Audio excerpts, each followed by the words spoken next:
nice Ferrari. That yours, or are you just borrowing it today? It's mine, officer. I'm heading in for service. Funny. Cars like this don't usually belong to people like you. It's registered to me. You can check. So what do you do that pays Ferrari money? I'm a Superior Court judge. Yeah, sure you are. The sun hung high over the spire of Grace Chapel, casting long, peaceful shadows across the manicured lawn. Inside, the final notes of the choir's benediction echoed against the stained glass. But for Judge Holloway, the real sanctuary was the quiet moment of reflection after the service. At 58, Judge Holloway was a man who moved with a deliberate, rhythmic grace. His charcoal suit was pressed to a razor's edge, a small silver cross pinned to his lapel, and a well-worn leather Bible tucked under his arm. To the congregation of Grace Chapel, he wasn't just a legal titan. He was Brother Holloway, the man who spent his Saturdays mentoring at-risk youth and his Sundays in the third pew from the front. As he stepped out into the warm morning air, he exchanged nods with the deacons and patted the shoulders of the youngsters running across the grass. He walked toward the clergy and staff section of the parking lot, where his pride and joy sat shimmering under the midday sun. A Ferrari F8 Tributo, its Rosso Corsa paint job glowing like a banked fire. The car was a gift to himself after 30 years of navigating the complexities of the Superior Court, a symbol of a life built on the bedrock of the law. He believed, perhaps naively, that his accomplishments had earned him a permanent seat at the table of respectability. Half a mile away, tucked into the shade of a sprawling oak tree, Officer Whitmore sat in his patrol cruiser, the engine humming a low, predatory tune. Whitmore was a man who prided himself on the itch, a tingle at the back of his neck, that he claimed told him when something wasn't right. In his 20 years on the force, that itch had led to dozens of drug busts, but it had also led to a mounting pile of internal complaints that he dismissed as the grumblings of people who didn't understand real police work. As the church service let out, Whitmore's eyes narrowed, scanning the flow of parishioners.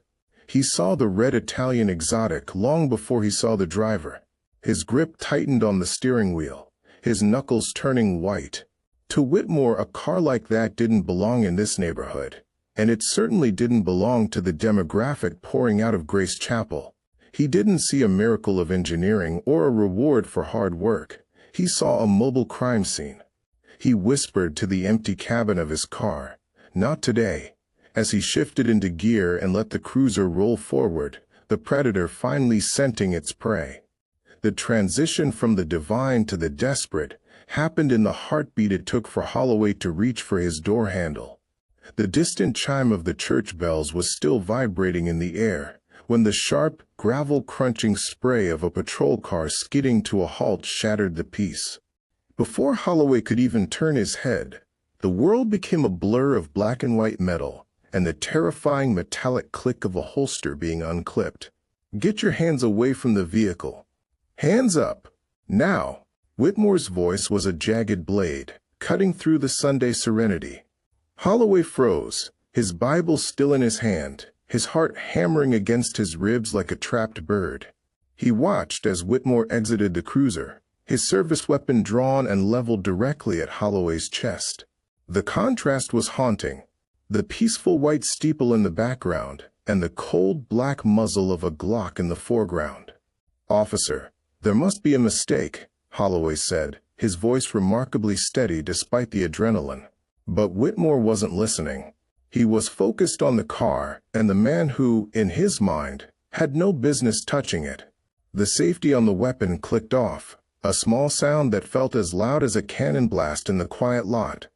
Holloway tried to reach for the inner pocket of his jacket, moving with the slow, exaggerated caution of a man who knew his life depended on not startling the person in front of him. "Sir, I am reaching for my identification. My name is Holloway Sterling. I am a judge with the State Superior Court. The registration for this vehicle is in my name." Whitmore didn't even look at the leather ID case Holloway managed to produce. With a swift, aggressive movement, Whitmore stepped forward and swiped the wallet out of Holloway's hand, sending it skidding across the asphalt into a puddle of oil and rainwater. "I've seen enough high-quality fakes to last a lifetime, Your Honor." Whitmore sneered, the sarcasm dripping from his voice like venom. "You probably stole the suit and the ID along with the car. Now get on your knees before I decide you're resisting." Holloway looked down at his credentials lying in the dirt, the gold emblem of the court face down in the muck, and felt a cold realization wash over him. The robe, the bench, and the 3 decades of service meant nothing here. To Whitmore, he was just a man in the way of a good arrest. The confrontation was no longer a private affair. As the main doors of the church swung open, dozens of congregants spilled out, stopping dead in their tracks at the sight of their most respected member held at gunpoint. In an instant, a sea of smartphones rose into the air. Whitmore felt the shift in the atmosphere, the collective gasp of 100 people, the murmurs of, "That's Judge Holloway," and the silent digital judgment of a dozen lenses. Usually Whitmore could intimidate a lone witness, but this was a crowd of teachers, business owners, and grandmothers, all documenting his every move. His breath came in short, ragged bursts. He felt the narrative slipping through his fingers. He barked at the crowd to get back and stop recording an active investigation, but no one moved. They stood like a wall of silent sentinels, their glowing screens acting as the only light Whitmore couldn't extinguish. The pressure was mounting, and Whitmore's finger hovered dangerously close to the trigger, his panic manifesting as increased aggression. The sound of a second siren, more urgent and high-pitched than the first, tore through the tension. A black SUV with supervisor emblazoned on the side screeched to a halt, and Sergeant Vance leaped out before the vehicle had even stopped rocking. Vance was a man who knew the political and legal landscape of the city better than anyone, and the moment his eyes landed on the man on his knees, his face went a ghostly shade of gray. "Whitmore, holster that weapon. Now!" Vance screamed, his voice cracking with pure terror. Whitmore looked back, confused. "Sarge, I caught him red-handed. It's a stolen." Vance didn't let him finish. He lunged forward, physically pushing Whitmore's arm down. "You idiot," Vance hissed, loud enough for the front row of witnesses to hear. "That's Judge Holloway. He's the head of the Police Accountability Board. He signed your department's funding last month." The silence that followed was absolute. Whitmore's arm went limp, the heavy weight of the Glock suddenly feeling like a lead anchor, pulling him into an abyss. The instant karma was not a bolt of lightning, but a slow, methodical stripping of power. Right there, under the shadow of the cross and the gaze of 100 cameras, Sergeant Vance reached out and took Whitmore's weapon. Then, with a look of profound disgust, he held out his hand for Whitmore's badge.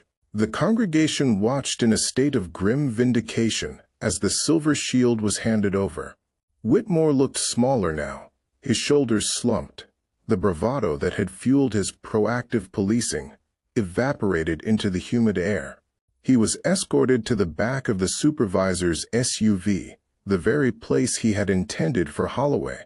The judge stood up, dusting off the knees of his charcoal suit, his expression not one of triumph, but of deep, weary sadness. He picked up his ID from the puddle, wiped the grime from the gold seal, and looked at Vance. No words were needed. The system had broken in front of them both, and only one of them had the power to fix it. The investigation that followed was the most lopsided in the city's history. While Whitmore's lawyers tried to argue, quote, reasonable suspicion, based on a vague report of a stolen red car, the church's 4K security cameras told a different story. The footage didn't just show the gun and the knees. It captured the audio from a high-gain microphone near the clergy parking. In the moments before the sergeant arrived, as Whitmore stood over the judge, he had leaned in and whispered a series of racial slurs that turned the incident from a mistake into a hate crime. He had mocked the judge's fancy clothes and told him that, no matter how much money you make, you'll always be a thief to me. When the clips were played in the internal affairs hearing, there was no defense left to mount. The itch Whitmore bragged about was revealed to be nothing more than documented, deep-seated malice. 3 months later, The city council authorized a settlement of $13.8 million, a figure so high it was designed to prevent a trial that would have set the entire state on fire. But for Judge Holloway, the money was merely a tool. He used every cent to establish the Holloway Justice Center, a legal clinic located just blocks from the precinct, dedicated to representing those who didn't have a badge or a Ferrari to protect them.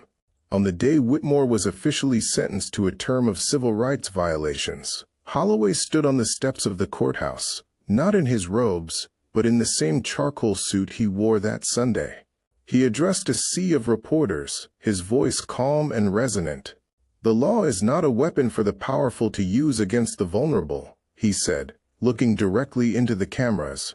"It is a promise we make to each other." That day at the church parking lot, Officer Whitmore forgot that a badge is a symbol of service, not a license for bias. "I wasn't looking for a fight that morning. I was looking for the respect the law is supposed to guarantee every citizen." Today we didn't just win a settlement. We began the long work of making sure that next time, the camera isn't the only thing that refuses to blink. He turned and walked back into the courthouse, a man who had finally realized that true respectability isn't something you drive or wear. It's something you fight for until the system finally learns to see the person, and not the profile.